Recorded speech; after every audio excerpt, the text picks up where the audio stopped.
saya di obrolan seru malam hari ini. Biasanya sore, kali ini malam ya. Dan tema yang akan kita angkat adalah sebuah pengharapan. Pengharapan, kekuatan dari sebuah pengharapan. Dan gak kalah serunya nih, saya nggak sendiri yang pastinya, dan saya ditemani oleh sahabat saya, teman akrab saya, saudara saya. Dan langsung aja ya saya kenalin ya. Yang pertama adalah Teddy. Halo Teddy, apa kabar? Halo, hai. Apa kabar?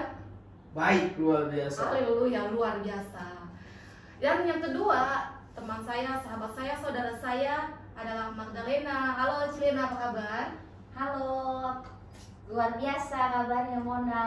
Haleluya. Luar biasa buat semuanya. Haleluya. Dua narasumber ini ya kan, menurut nih, langsung aja. Menurut Edi nih, pengharapan itu apa sih?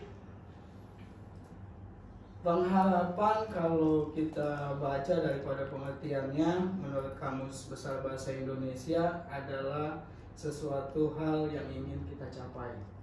Ya. Tapi kalau menurut versi saya mungkin agak lebih sederhana. Itu mungkin kita berbicara tentang cita-cita, apa yang ingin kita capai. Berarti tujuan ya, Tujuan, untuk betul. pencapaian. Tapi bukan harapan palsu. Harapan palsu. Jangan curcol di sini ya. Lalu, kalau menurut Cilena nih, pengharapan itu apa sih, Ci? Kalau menurut saya sih kalau pengharapan itu benar, jadi sebuah proses buat kita untuk mencapai suatu tujuan tertentu. Jadi kita perlu proses deh, itu untuk mencapainya, itu yang dimaksud pengharapan sih kalau menurut saya, lebih sederhananya sih seperti itu. Jadi suatu proses yang akan kita tuju gitu, harapan kita biar kita tercapai gitu, sampai kepada itu namanya pengharapan. Iya, setuju sih. Pengharapan itu adalah sebuah proses.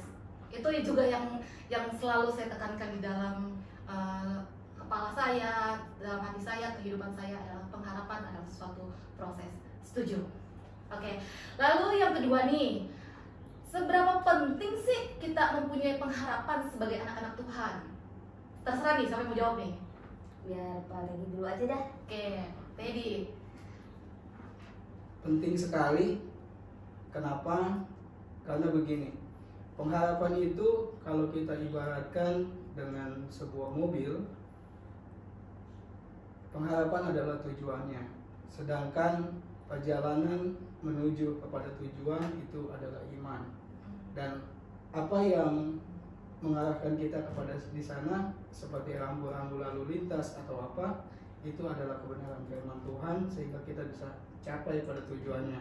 Saya juga pernah membaca sebuah artikel, dikatakan begini, kondisi terburuk manusia itu adalah bukanlah mengalami kematian, tetapi kehidupan yang tidak memiliki pengharapan. Artinya sangat penting pengharapan, apalagi untuk kita anak-anak Tuhan. Karena gini, pengharapan itu adalah yang memacu hidup kita, apa yang ingin kita capai di dalam kehidupan ini. Jadi kalau kita contohkan seperti mungkin pemain bola ya, kalau pemain bola itu ibaratnya pengharapan itu adalah golnya. Jadi tidak mungkin kita bermain bola tapi kita tidak tahu di mana golnya, seperti itu. Oh, oke. Mantap, luar biasa ya. Jadi pengharapan itu nggak bisa terlepas juga dari iman ya, pasti ya. Ya, jadi yang menggerakkan sebuah pengharapan adalah iman. Itu kepercayaan baru kita memiliki suatu pengharapan. Siap. Mantap nih, Pak Teddy. Kalau menurut Cilena sendiri, Tadi pertanyaannya seberapa penting ya pengharapan itu buat kita. Kalau buat saya sih penting banget, karena kalau kita tidak ada dasar untuk berharap, kita sama aja kayak orang mati gitu. Maksudnya jadi kayak biasa aja, datar. Jadi pengharapan itu menurut saya sangat penting banget, bahkan sangat amat penting, karena tadi menuju prosesnya itu, tadi kan pengharapan itu adalah menuju proses cita-cita kita, pencapaian kita untuk menuju satu garis finish gitu kan, yang kita mau capai. Jadi sangat penting banget. Dan kita ini kalau mau dibaca di dalam kita Alkitab, banyak banget kata-kata pengharapan. Berarti kan ditekankan kalau pengharapan itu kita sebagai seorang anak-anak Tuhan. Kalau pengharapan itu berarti intinya sangat penting, karena Tuhan juga di sini banyak banget ayatnya yang mengatakan kita tuh jangan pernah berhenti berharap gitu, supaya kita kalau alasan kita kenapa kita harus berharap, jadi pada saat kita jatuh kita punya alasan lagi, oh sebentar lagi kita mau capai loh gitu, sebentar lagi kita bangkit lagi loh gitu. Jadi seperti itu sih, sangat penting banget ada suatu alasan saya untuk kita, dasar saya untuk kita tuh berharap gitu sama Tuhan untuk mencapai satu tujuan itu gitu. Boleh saya bertanya? Mau bertanya sama siapa? Sama kamu lah. Sama saya? Oh baik. Nah jadi gini, kamu tadi udah menanyakan bahwa seberapa penting sih pengharapan kita sebagai anak Tuhan gitu ya kan? Tadi saya maupun Cilena sudah menjawab. Nah kalau menurut Mona sendiri seberapa penting? Penting banget ya pasti, ya kan? Kenapa tuh? Ya sama seperti yang tadi dikatakan bahwa kalau saya setuju dengan tadi apa yang Teddy bilang ya, bahwa pengharapan itu sebagai tujuan gitu loh, sedangkan iman sebagai kendaraan untuk mencapai tujuan tersebut.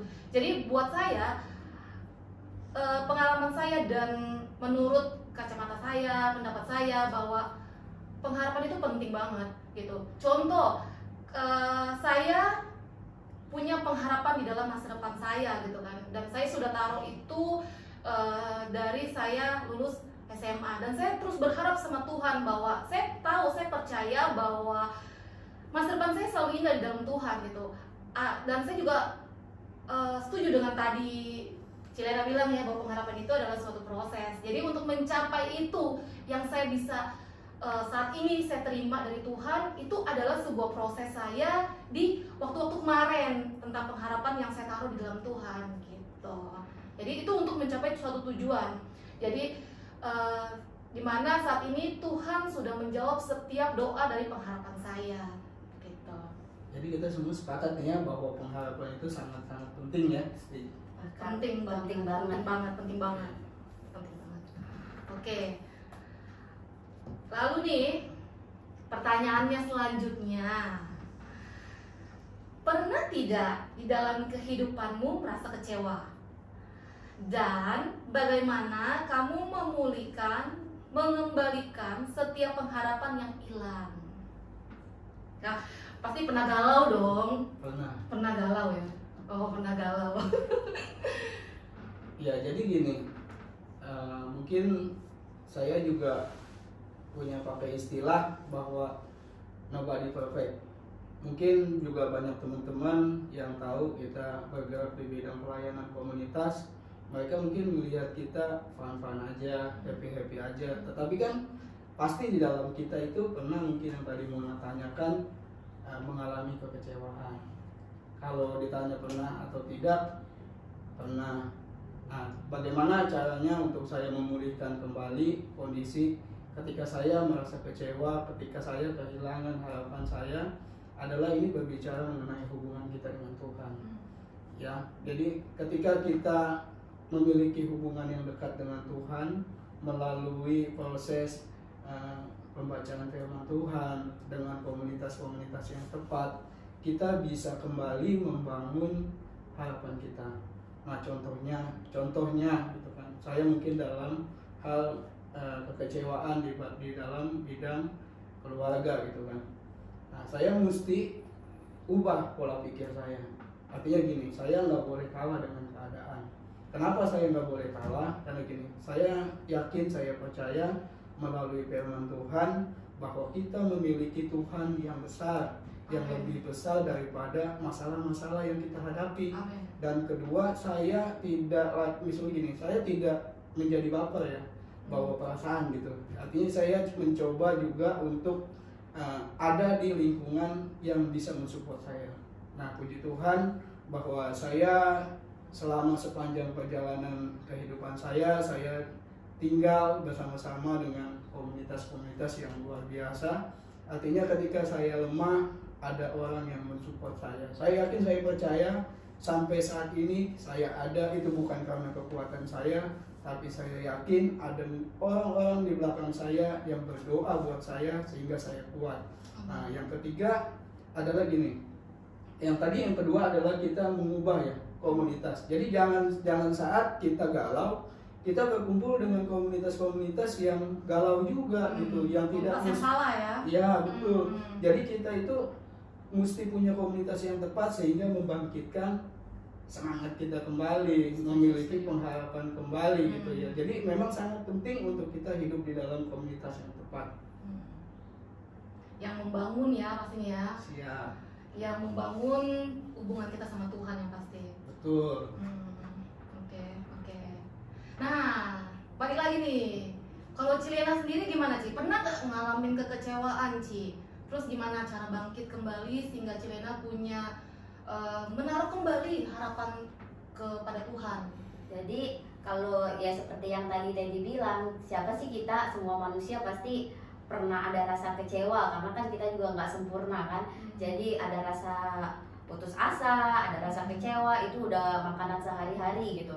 Jadi makanya itu dibilang pengharapan adalah satu proses. Jadi itu adalah proses dari satu pengharapan untuk kita capai satu goalnya. Jadi kalau misalnya kita tadi pada saat kecewa, saya ingat lagi, oh nanti loh kalau misalnya ini jalan menuju ini loh, menuju sukses kita, menuju goal kita. Jadi kita jangan maksudnya jangan putus asa gitu kan. Jadi dari itu kita ingat lagi kita masih ada satu tujuan yang harus kita capai. Terus untuk cara bangkitnya tadi seperti itu, maksudnya kita jangan lupa, terus kita juga tetap harus bangun hubungan sama Tuhan, sama tadi udah dibilang berkomunitas, dan tadi juga komunitasnya ya tentunya harus komunitas yang benar, maksudnya yang bisa membangun pada saat kita lemah, dia bisa membantu kita menguatkan di dalam doa. Nih gue lagi ini loh, lagi ada masalah, ini gini, terus dia kan kasih kita masukan-masukan yang positif. Jadi yang membawa kita untuk tetap teguh gitu di dalam Tuhan, nggak lupa pada inti satu tujuan kita. Oh kita masih punya satu tujuan yang harus kita capai, goal kita gitu.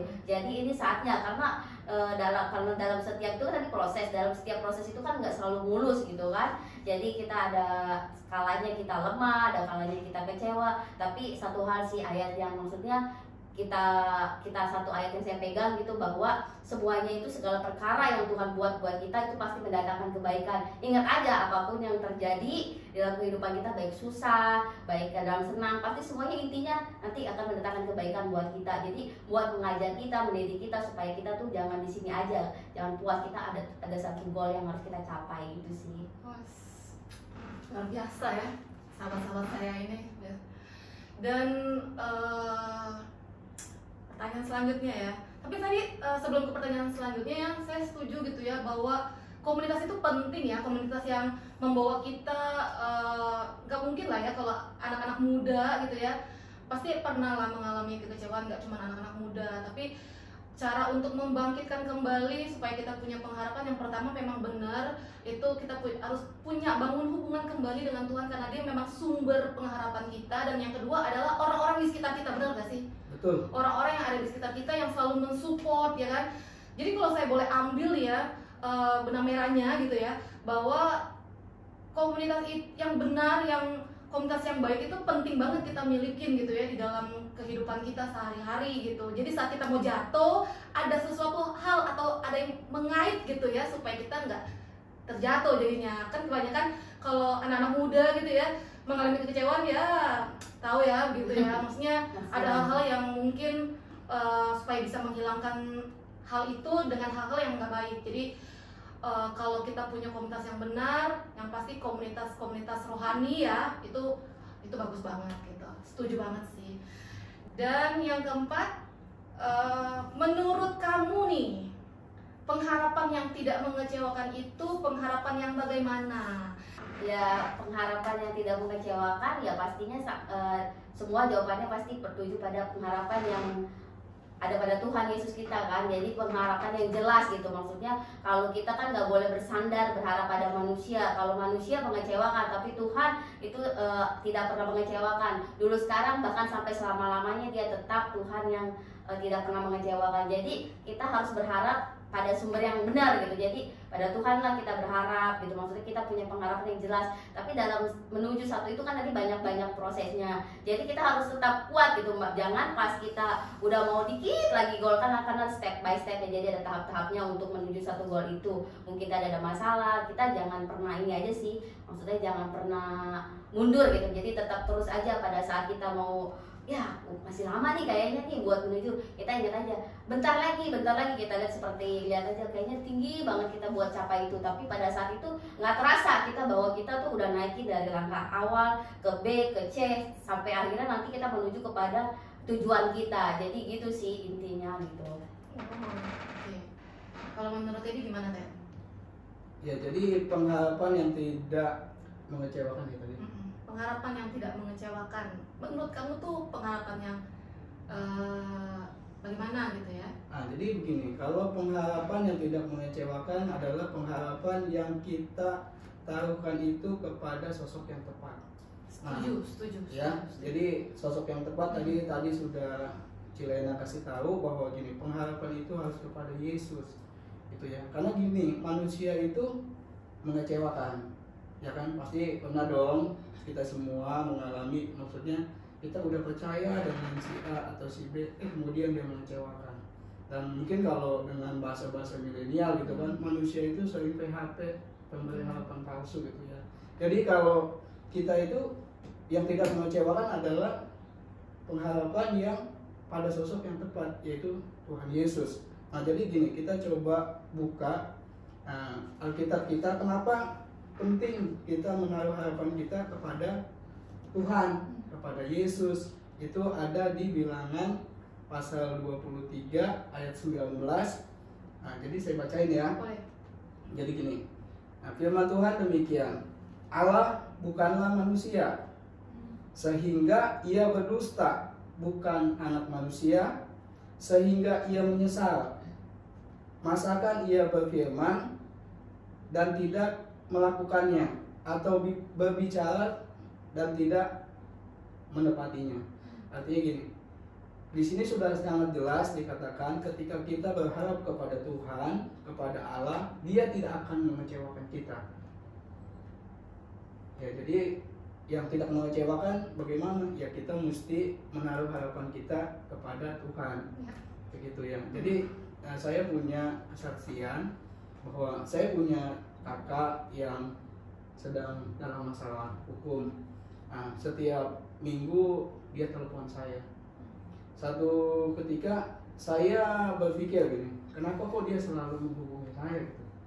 Pasti dalam hal ini dia percaya bahwa saya sebagai keluarganya, saya sebagai adiknya pasti tolong dia. Nah, artinya dengan sikap ini, kalau kita mau ini, maksudnya gini, kita bisa mengambil sikap yang sama, bahwa ketika kita berharap kepada Tuhan, kita menaruh harapan kita kepada Tuhan, Tuhan tidak akan mengecewakan kita. Amin. Ya. Masih ada? Nah, satu lagi yang kenapa saya bilang gini, kita mesti taruh harapan kita kepada Tuhan. Nah, ini saya mungkin berbicara mengenai kisah hidup Yusuf. Kalau mungkin kita udah baca kitab ya, Yusuf ini ketika dia masih muda, dia punya impian bahwa dia mau jadi sosok pemimpin di antara kakak-kakaknya. Bahkan bapak ibunya dikatakan di dalam mimpinya sujud menyembah dia. Tetapi pada kenyataannya, nah mungkin kita tahu ya, Yusuf dijual, Yusuf masuk penjara. Tetapi gini, Yusuf punya pengharapan kepada Tuhan. Jadi dalam hal proses perjalanan kehidupannya, dia dijual, dia dijadikan budak, dia masuk penjara, tapi dia yakin gini, bahwa cita-cita dia, bahwa sesuatu hal yang dia inginkan, dia taruhnya itu kepada Tuhan. Sehingga apapun yang boleh terjadi, dia tetap, maksudnya dia tetap stay cool, ya kan? Dia tetap menggebu-gebu, dia tetap, maksudnya dia tidak meninggalkan Tuhan, karena dia yakin, dia percaya di yang tadi saya bilang di Bilangan 23 ayat 19, Tuhan itu bukan manusia yang mengecewakan. Jadi apapun yang dikatakan Tuhan, dia pasti menggenapinya. Apapun yang ada di dalam firman Tuhan, dia pasti menepatinya. Mantap. Dan ada juga ya di Yeremia 17 ayat 7 ya, bahwa diberkatilah orang yang mengandalkan Tuhan dan menaruh harapannya pada Tuhan. Jadi taruh pengharapan itu pada Tuhan, bergantunglah kepada Tuhan. jangan bergantung pada manusia. Itu begitu ya berarti dia. Betul. Karena yang punya sumber pengharapan Supaya cuma tidak di Tuhan. PHP-in. Dan pengharapan itu adalah sebuah proses. Setuju ya? Setuju. Pengharapan itu kebanyakan, kalau menurut saya ya, kebanyakan nih kenapa orang itu merasa kecewa dengan suatu pengharapan, karena dia tahu pengharapan itu di depan gitu. Jadi sesuatu hal yang instan itu ya hasilnya nggak akan baik gitu ya. Tetapi pengharapan itu kalau kita lihat di Roma ya, Roma 5 itu juga, coba kita baca deh. Sampai di sini saya mau baginya di ayat 3 deh, supaya nggak panjang nih.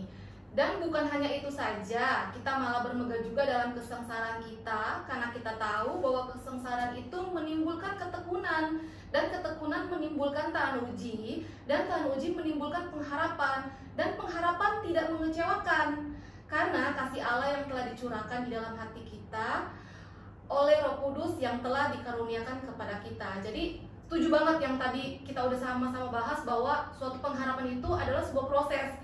Orang menjadi kecewa karena pengharapan ditaruh di depan, bukan ditaruh di belakang, begitu. Oke, dan pertanyaan selanjutnya nih, saya tetap mau ke kanan ya. Pertanyaan selanjutnya adalah bagaimana cara kita bertahan dalam sebuah pengharapan sebagai anak-anak Tuhan dalam masa-masa sulit saat ini. Nah, saat ini ya pasti banyak anak Tuhan yang ya nggak bisa naruh pengharapan kepada yang lain gitu selain sama Tuhan. Intinya sih kita tetap berdoa aja ya, minta kekuatan yang baru supaya kita bisa melewati di dalam masa-masa sulit. Karena jujur aja keadaan ini bukan kita juga sebagai orang percaya yang kena, semua terkena dampaknya. Bahkan ada berapa lebih dari 100 negara yang terkena dampak. Berarti bukan kita aja yang berasa jadi orang susah, semua juga sama. Jadi intinya kita harus tetap bertekun aja, tetap setia, dan sampai akhirnya pasti segala sesuatu yang akan terjadi di bangsa ini, di keluarga ini, misalnya di dalam masa ini, semuanya pasti akan berlalu gitu. Jadi Tuhan sudah siapkan, Tuhan sudah sediakan yang baru nanti, yang buat kita harapan yang baru, misalnya terus supaya kita bisa lewatin ini. Terus intinya sih kita banyak hal yang harus kita pelajari dari masa-masa ini gitu. Maksudnya jangan menjadikan alasan dalam keadaan seperti ini alasan untuk kita tidak berharap dan bersandar kepada Tuhan. Justru dalam keadaan seperti inilah kita harusnya lebih berharap, lebih percaya, mengandalkan, karena semua tadi dibilang kalau manusia mengecewakan, karena semua juga sama keadaannya. Tapi kalau Tuhan, pengharapan di dalam Tuhan itu tidak pernah ada yang mengecewakan. Jadi tetap aja kita bersandar, terus percaya, tetap berdoa, jangan pernah berhenti berharap, karena pastinya dari segala sesuatu itu Tuhan akan jadikan indah pada waktunya. Tinggal tunggu aja waktunya Tuhan kapan gitu. Kita tinggal tunggu aja, tetap percaya aja bahwa segala sesuatu Tuhan jadikan pasti indah. Kita tinggal nantikan aja waktunya Tuhan nanti gitu. Segala sesuatu indah pada waktunya. Kalau menurut dari Teddy gimana Ted? Tadi pertanyaannya apa? Boleh tolong diulang? Ini pertanyaan yang sulit ya. Bagaimana cara kita bertahan dalam sebuah pengharapan sebagai anak-anak Tuhan dalam masa-masa sulit saat ini? Cara kita bertahan tuh gimana supaya kita tetap punya pengharapan di dalam masa sulit saat ini?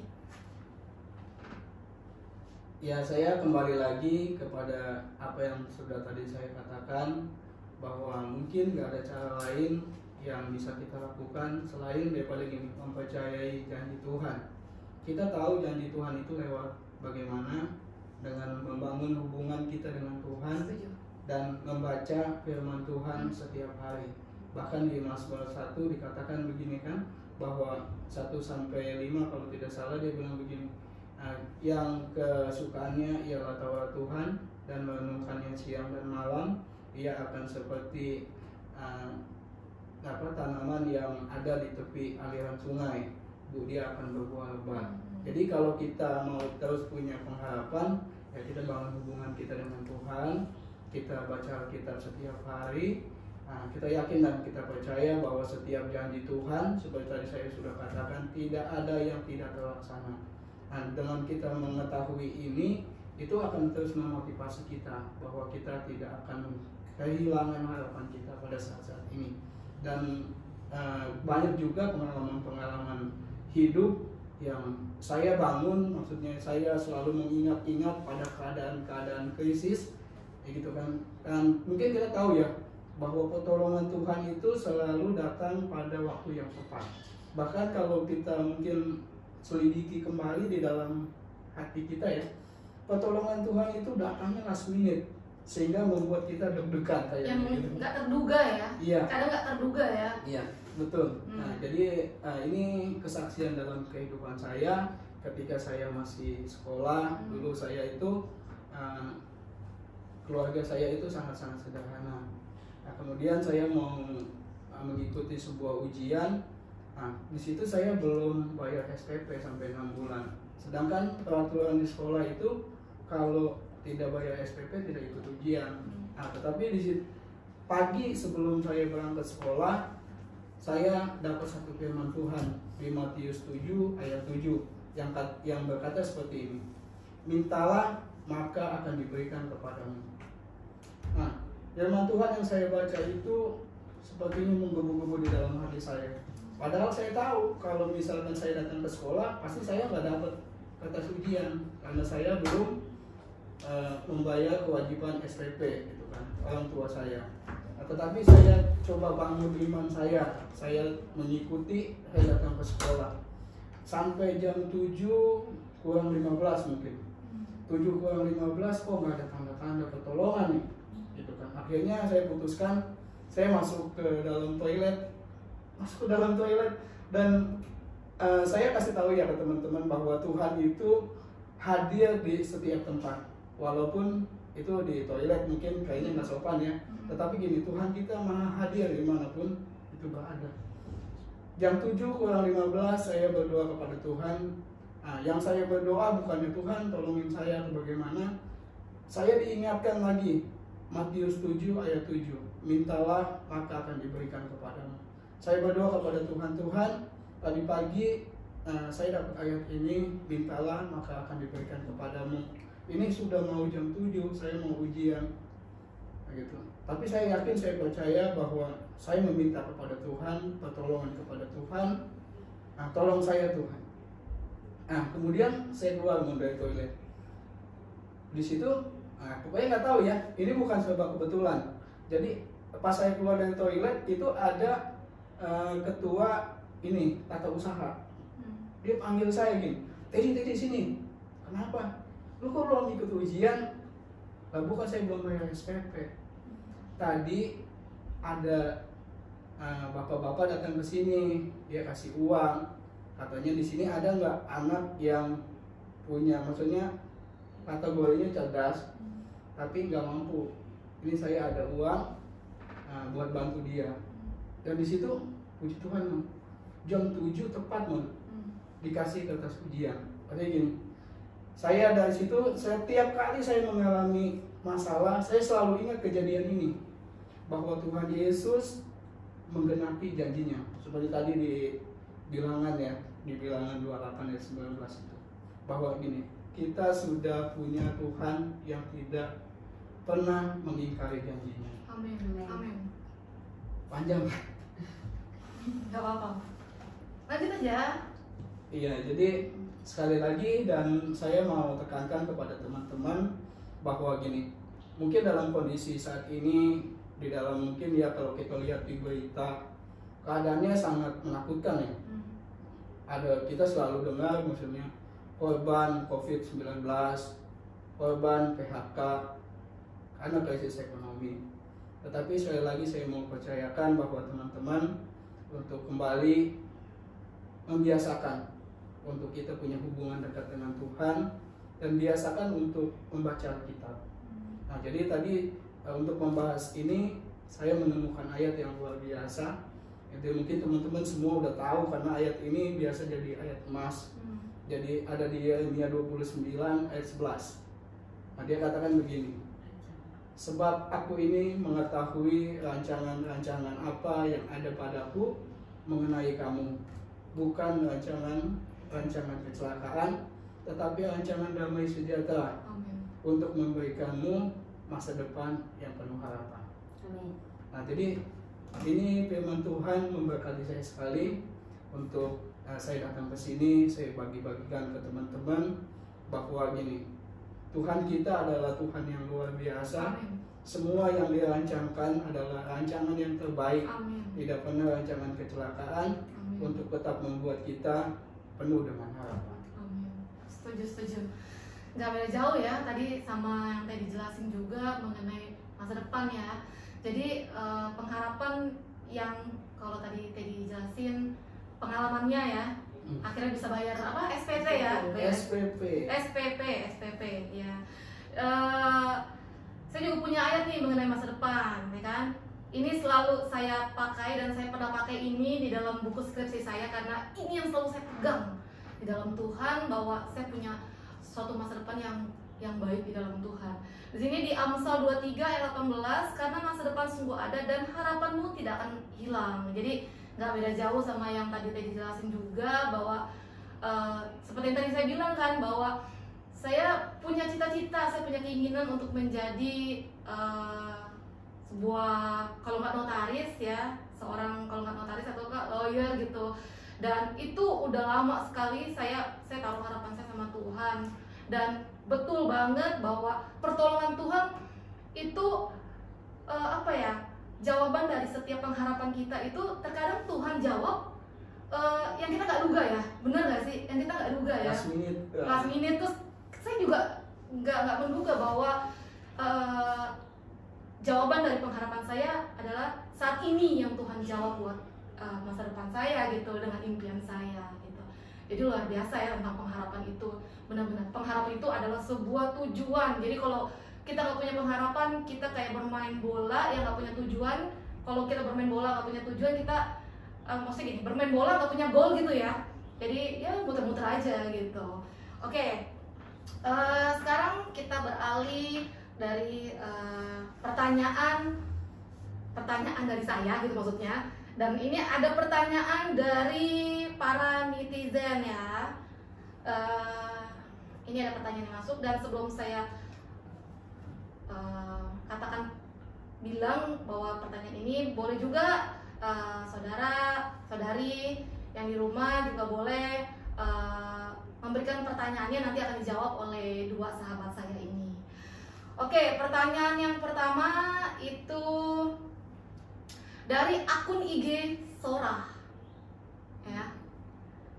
Pernah tidak menghadapi suatu di mana Anda sedang dalam keadaan kehilangan pengharapan, tetapi Anda berjumpa dengan orang yang posisinya sedang hilang pengharapan juga, sama-sama berarti ya, sama-sama senasib, maksudnya begitu mungkin. Di mana orang itu membutuhkan Anda. Bagaimana sikap Anda dalam situasi itu? Jadi nggak punya pengharapan, ketemu sama orang juga nggak punya pengharapan, tapi satu sisi Anda harus menjadi menguatkan dia gitu loh. Nah, mana tuh? Pernah, bahkan ini terjadi berulang-ulang di dalam kehidupan. Apalagi sejak memutuskan untuk menjadi pelayan Tuhan. Tentu hal-hal ini adalah hal-hal yang umum, yang biasa. Contohnya, lagi kita dalam keadaan tidak punya uang, pasti semua khawatir dong. Besok mau kerja, beli bensin bagaimana, mau makan bagaimana. Sedangkan pada saat yang sama kita terima WA dari teman kita gitu. Kita terima WA dari teman kita, dia bilang begini, pinjam duit dong, besok saya ada, misalnya anak saya sakit, atau saya mau beli susu buat anak saya, atau saya mau bayar sekolah buat anak saya.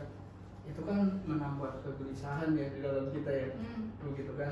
Kita lagi susah, tetapi kita dituntut untuk menunjukkan bahwa kita ini juga lagi, kita nggak susah banget gitu kan ke anak-anak di komunitas kita. Jadi pernah jadi kondisi kayak gitu, dan saya selalu memposisikan begini, saya ini nggak boleh kalah daripada situasi, nggak boleh kalah dari situasi. Kenapa?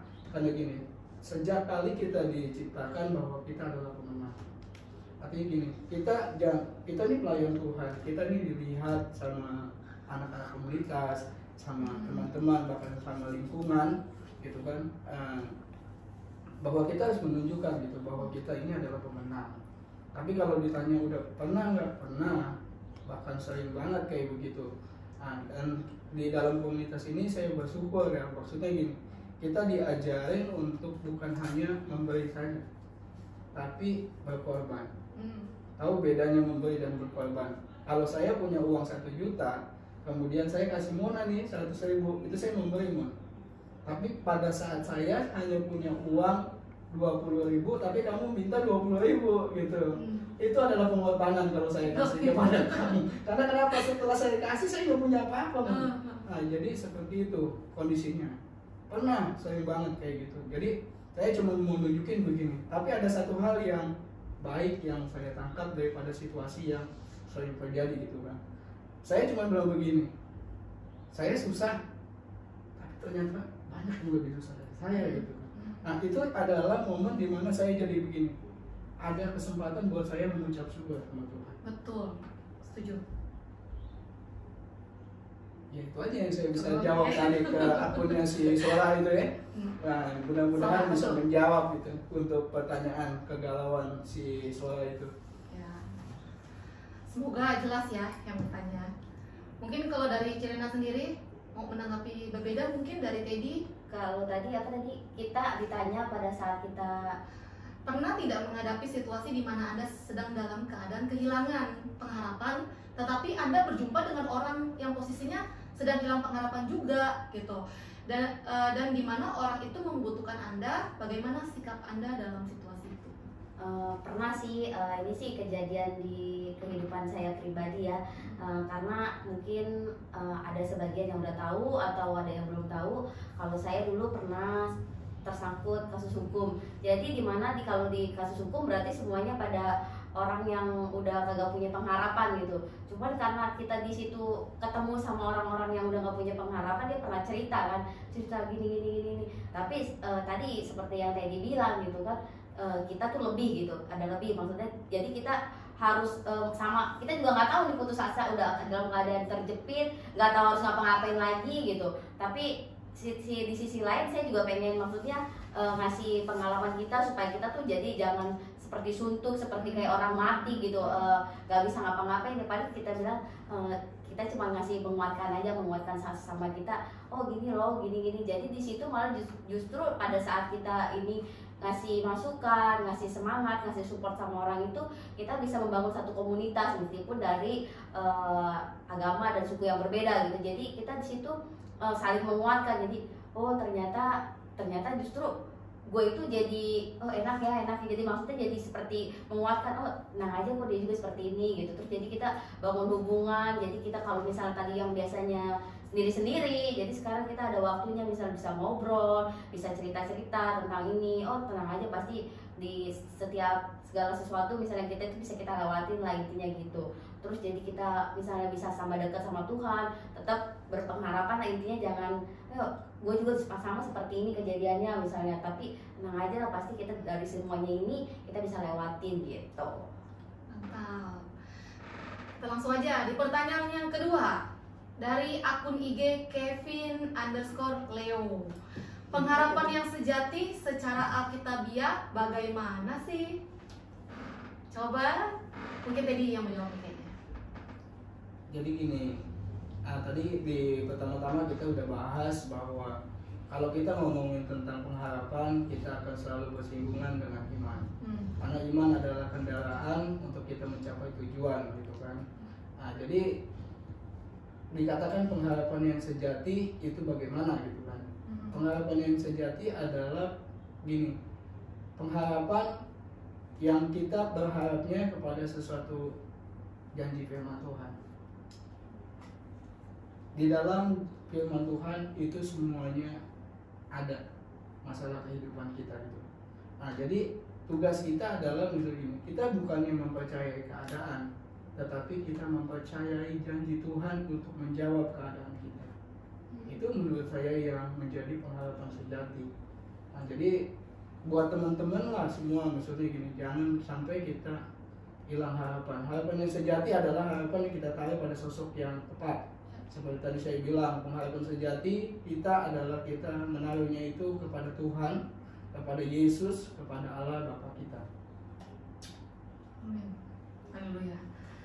Dan pertanyaan ketiga nih, banyak banget pertanyaan yang masuk. Tapi kayaknya kita nggak bisa baca semuanya. Pertanyaan yang ketiga, kakak kan sebagai salah satu pengusaha yang sedang meniti karir di bidangnya. Bagaimana kakak menyikapi usaha yang baru mau mulai berkembang di tengah pandemi COVID saat ini dengan penuh pengharapan? Ya, jadi gini, itu Jelas gak, Pak? jelas.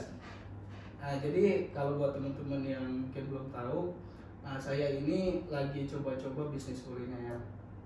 Kuliner apa nih Pak, boleh tahu nih?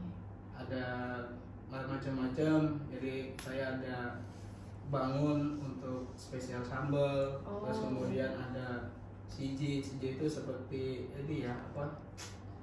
Sejenis silin. Silin, Okay. mungkin kalau yang biasa tahu silin. Nah, ini kan sekarang kondisinya COVID-19 yang membuat kita ini social distancing, nggak boleh dine in, makan di tempat gitu ya. Pasti ini efeknya kepada rumah makan, usaha-usaha seperti ini, makanan pasti berefek. Tapi di sini kan tanyain bagaimana supaya kita tetap punya pengharapan gitu kan. Saya yakin begini deh, bahwa setiap masa depan itu di tangan Tuhan. Amin. Usaha itu di tangan Tuhan. Tugas kita adalah cuma berusaha semampu kita. Yang kedua adalah kita tetap berdoa. Yang ketiga kita percaya janji Tuhan. Nah, sebab begini, saya cuma contohin aja sih. Contohin dengan situasi yang sama ya. Kalau contohnya saya adalah seorang petani padi. Nah, saya sedang menanam padi gitu kan. Sedang menanam padi. Itu kan butuh waktu mungkin 2-3 bulan baru panen, betul ya. Nah, jadi selama saya tanam padi, saya kan mesti tetap datang ke sawah. Padahal 3 bulan ke depan itu saya nggak tahu bahwa padi itu akan menghasilkan panen atau tidak, gitu kan. Tetapi karena saya yakin, saya punya harapan, saya juga tahu bahwa Tuhan kita adalah Tuhan yang menyertai buat setiap usaha-usaha kita. Saya datang setiap harinya sampai ke 3 bulan itu. Nah, 3 bulan itu kita bisa melihat bahwa ini loh hasil cocok tanam kita selama 3 bulan ini menghasilkan panen. Tuh. Saya tetap yakin, saya tetap percaya sih. Walaupun di dalam COVID-19, saya yakin, saya percaya di dalam usaha Tuhan tetap beserta dengan kita. Amin. Tetapi sekali lagi harus dibawa dengan doa dan ucapan syukur ya. Oke.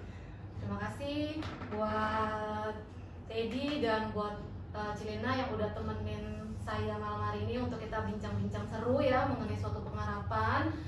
Dan sebelum kita putus juga, mungkin Bapak Teddy boleh berdoa.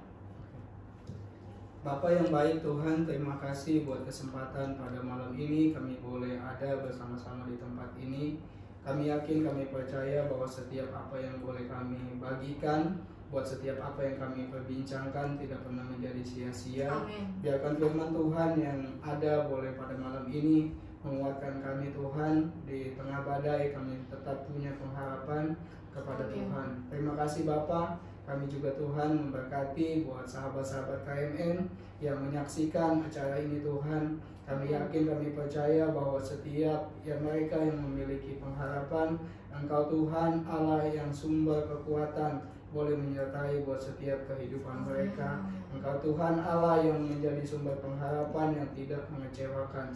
Terima kasih Bapa, di dalam nama Tuhan Yesus kami berdoa mengucap syukur. Haleluya. Amin. Amin. Bye. Bye.